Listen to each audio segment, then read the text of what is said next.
देवराज इंद्र ने अहल्या के सामने प्रस्ताव रखा प्रेम का। गौतम ऋषि बनकर के ही आए थे देवराज इंद्र, लेकिन अहल्या समझ गई कि ये इंद्र हैं। फिर भी उसने मन में सोचा इंद्र के साथ रमण का कुछ विशेष सुख होगा। ऐसे आकर्षण में आकर के मतिम चकार दुर्मेधा देवराज कुतूहला, देवराज हैं इस कुतूहल में, इस विशेष अनुभव के चक्कर में उसने ऐसी दुर्बुद्धि की कि ठीक है। देवराज इंद्र ने कहा कि ऋतुकालम प्रतीक्षन्ते नार्थिन सुसमाहिते, जो मतलबी लोग हैं वो ऋतुकाल का इंतजार नहीं करते। अब देवराज इंद्र जब कार्य संपन्न करके जाने लगे तो अहल्या ने कहा आत्मानं मां च देवेश सर्वतो रक्ष गौतमा। हे देवेश देवराज इंद्र, अब आप अपनी भी और हमारी भी गौतम ऋषि से रक्षा कीजिए, उनसे बचिए, हमको ही बचाइए।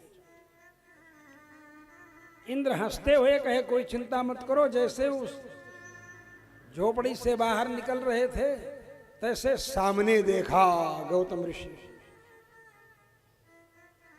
दुर्वृत्तो वृत्त संपन्नम।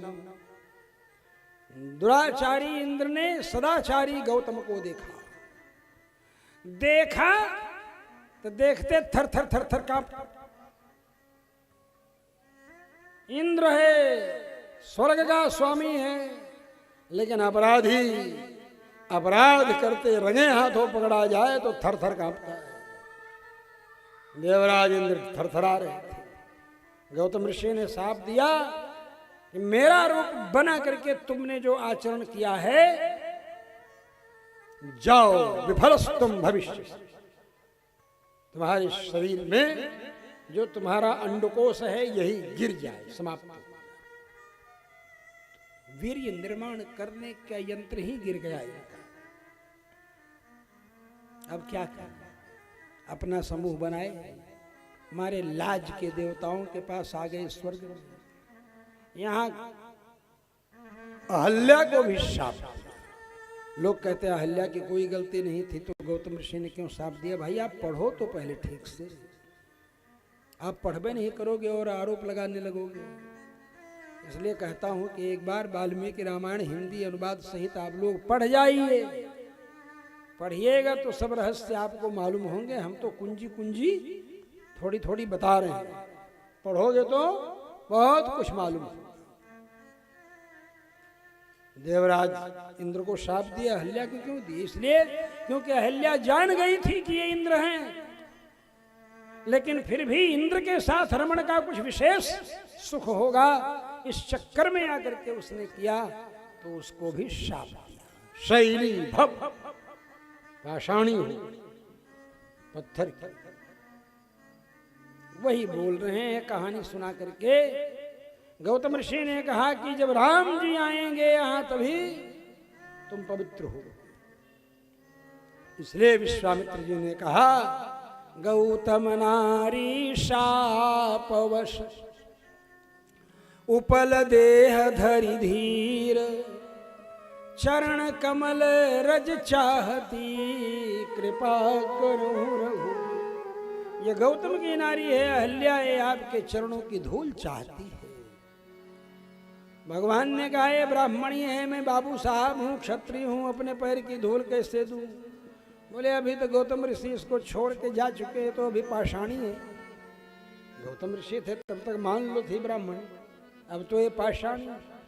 स्त्री की क्या जात?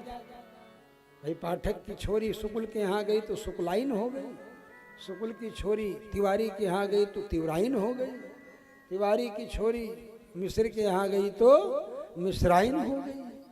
बोलो भाई तो इसकी क्या जात है? अभी तो आप कृपा करो। जो उल्टा पैदा होता है वो अपने पैर से धक्का लगाता है तो हुक चढ़ी रहती है पीठ में, दूर हो जाती है। इसकी दवाई यही है, तो क्या करेंगे आप? चरण कमल का स्पर्श कराए। चरण कमल तो स्पर्श कराते वो चरण कमल की धूल कहे थे विश्वामित्र जी, चरण कमल रज चाह। राम जी ने सोचा कि जब गुरुवे जी सिफारिश कर रहे हैं तो चरणवे रख देते हैं। तो परसत पद पावन शोकन सावन, प्रगट भई तप पुंज से। चरण का स्पर्श करते ही अहल्या प्रकट हो। अहल्या प्रकट हुई तो गौतम ऋषि भी प्रकट हो गए, आ गए। अहल्या और गौतम ऋषि का जुगल जोड़ी का स्वरूप देखा भगवान राम ने, तो दोनों महर्षि माने अहल्या को और गौतम महर्षि को भगवान राम ने प्रणाम किया, सम्मान किया। फिर गौतम ऋषि ने भी भगवान राम का सम्मान किया। और उसके बाद मिथिला के उपवन में ही ये घटना घटी थी। और मिथिला में आगे बढ़ते हैं।